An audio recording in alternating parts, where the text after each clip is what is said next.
Yeah, to be Pocono, first time for me last year. Definitely a huge facility and one that I've seen on TV for many years. And to actually get there, I think that the most daunting thing for me was, once you get to turn one, I think TV does it no justice.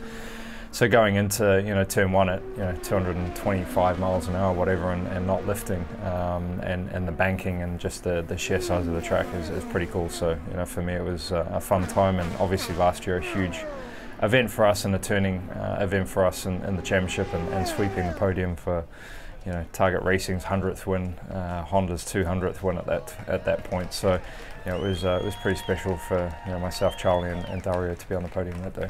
Yeah, I had a blast at Pocono last year. Turn one there is one of the coolest corners we go to all year long, and especially now that it's a 500 miler as well. I needed that extra 100 miles last year, so I'm glad that we have it this year. So really looking forward to going back there, and didn't have a great race, but I think we learned some things and should be a lot better going back this year.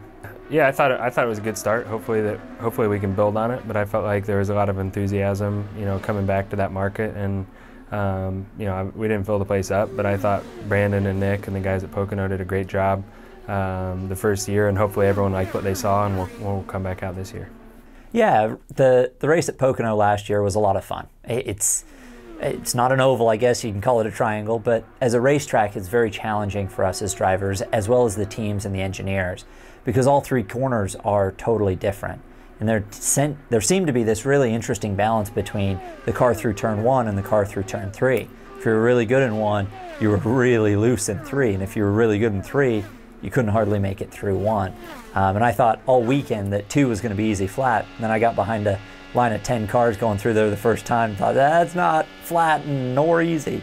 So it's a really interesting race, and with them making it a 500-mile race, and as part of the Triple Crown, all three races being 500 miles and double points, it's a challenge. You have to stay mentally sharp, and it's one of those things like the Indy 500 and like the MAV TV 500 in California. If you make a mistake early, you can still bounce back from it. But the closer you get to the end of the race, the better your car should be, the more improvements you make every pit stop. That last pit stop, everyone's got to be on the money, because you come out and you're racing for the win for that last stint.